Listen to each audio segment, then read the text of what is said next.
नमस्कार दोस्तों।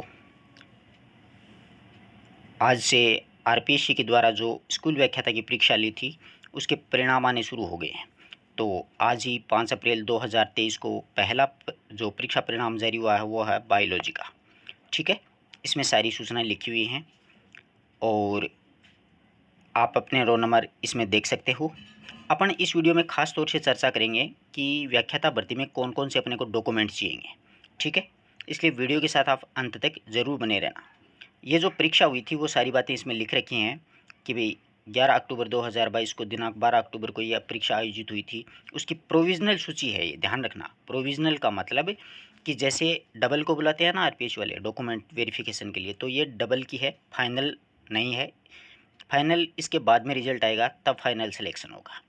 तो उस समय अपन को कौन कौन से डॉक्यूमेंट की आवश्यकता पड़ेगी वो अपन चर्चा करेंगे। तो देखिएगा, इसमें सबसे पहले ध्यान रखिएगा व्याख्याता भर्ती में काम आने वाले डॉक्यूमेंट्स। यहाँ से अपने लिए बहुत ही काम का है ये वीडियो, अंत तक आप लोग बने रहिएगा। कक्षा 10वीं जो है उसकी मार्कशीट चाहिएगी और एक प्रमाण पत्र आता है, ध्यान रखना दोनों। ठीक उसी प्रकार कक्षा 12 जो है उसकी मार्कशीट भी चाहिएगी और उसी के साथ में उसका प्रमाण पत्र भी अपने को चाहिएगा। ठीक इसी प्रकार जैसे ग्रेजुएशन आप लोगों ने कर रखी है तो फर्स्ट ईयर की, सेकेंड ईयर की और थर्ड ईयर की यानी फाइनल ईयर की तीनों साल की मार्कशीट और साथ ही साथ में एक डिग्री आती है ग्रेजुएशन की। वो डिग्री अगर आपके पास में है तो ठीक, अन्यथा आप जिस विश्वविद्यालय से आप लोगों ने ग्रेजुएशन किया है वहाँ से आप प्रोविज़नल डिग्री प्राप्त जरूर कर लेवें। प्रोविज़नल डिग्री भी मान्य होती है। एक्चुअल में क्या होता है, जैसे मान लो आपने 5-7 साल पहले ग्रेजुएशन की है तो आपकी ओरिजिनल डिग्री आ गई, जहाँ से आपने ग्रेजुएशन किया है उस कॉलेज में पता कर लें या फिर विश्वविद्यालय से प्रोविज़नल निकलवा लें।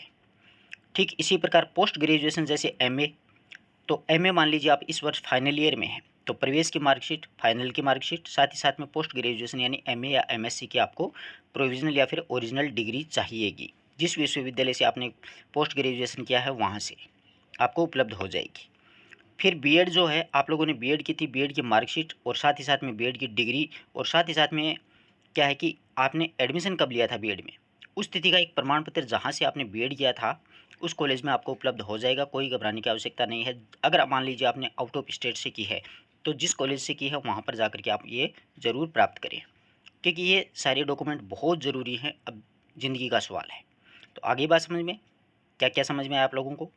कक्षा 10 मार्कशीट और प्रमाण पत्र, कक्षा 12 मार्कशीट और प्रमाण पत्र, ग्रेजुएशन तीनों साल की मार्कशीट और डिग्री चाहे प्रोविज़नल हो, एमए की मार्कशीट दोनों और डिग्री चाहे प्रोविज़नल हो चाहे ओरिजिनल, और बीएड की मार्कशीट, डिग्री और परीक्षा तिथि का प्रमाण पत्र। ये अब आगे देखिएगा आप लोग, ये जाति प्रमाण पत्र, जैसा कि अपने फॉर्म अप्लाई किया था उस समय जाति प्रमाण पत्र जो था अपने बनवाया था, या फिर चाहो तो अभी नया बनवा सकते हो। मूल निवास प्रमाण पत्र, अगर आपने फॉर्म भरते समय आय में छूट ली है, नॉन क्रिमिनल वर्ग के जैसे ओबीसी वाले, तो उनके लिए आय प्रमाण पत्र बहुत ज़रूरी है। अब यहाँ पर आपको आय प्रमाण पत्र के पैसे देने पड़ेंगे। चरित्र प्रमाण पत्र 3 होंगे, जिसमें एक होगा सरपंच का या फिर वार्ड पार्षद जो होता है उसका, एक होता है जिस स्कूल या कॉलेज से आपने अंतिम डिग्री ली है वहाँ का, एक होता है मतलब गेजेटेड अधिकारी का। जैसे आप भी अब जैसे आपकी ज्वाइनिंग हो जाएगी आप गेजेटेड अधिकारी हो जाओगे, आपको सील मिलेगी, बाकायदा आप एक प्रामाणिक अधिकारी हो जाओगे। ठीक है, तो एक उनके ऐसे इस प्रकार से 2-3 आपको प्रमाण पत्र चाहिए, चरित्र प्रमाण पत्र, है ना, कि आपका चरित्र अच्छा है। अच्छा तभी तो यहाँ तक पहुँचे हो, बहुत खुशी की बात है। अब ये 9 चीज़ें मैंने बताई हैं, कक्षा 10 से 12, ग्रेजुएशन, पोस्ट ग्रेजुएशन, बीएड, जाति, मूल, आय और चरित्र। अब तक तो इन्हीं की आवश्यकता है, ये इतने डॉक्यूमेंट आपको चाहिए।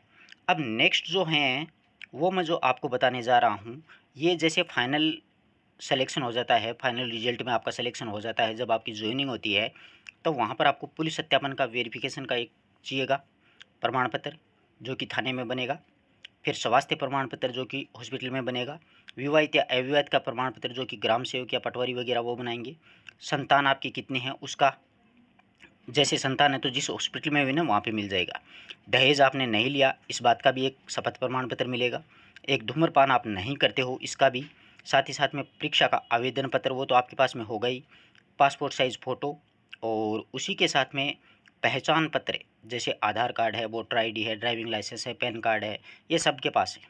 कोई घबराने की आवश्यकता। रिजल्ट की हार्ड कॉपी आपके पास रहेगी, कोई दिक्कत ही नहीं आएगी।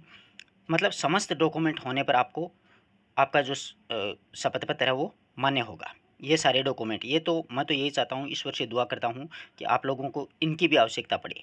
इनकी आवश्यकता पड़ेगी ना, तभी बगू मतलब ओरिजिनल खुशी या असली खुशी मिलेगी अपन को। वैसे भी अच्छी बात है, यानी डबल में आए हैं तो हो सकता है ईश्वर अपना सिंगल में भी करवाएगा, ऐसी बात नहीं है। तो ये तो उस टाइम के काम के हैं, और उसी के साथ में मैंने आपको बता दिए हैं ये 9 तक पॉइंट आप नोट करते लेना, ठीक है। कि 10वीं 12वीं BA MA BEd वो सारे डॉक्यूमेंट आप तैयार करके RPSC जब भी आपको दिनांक देगी, जो तारीख देगी, वो उस तारीख पे आपको जाके अपनी काउंसलिंग करवानी है और अपने रोल नंबर डालना RPSC साइट पे, जिससे कि एक फॉर्म निकलेगा, वो फॉर्म भी भर के देना है साथ में। धन्यवाद दोस्तों, आप अपने मित्रों तक इस वीडियो को ज़्यादा से ज़्यादा शेयर करें।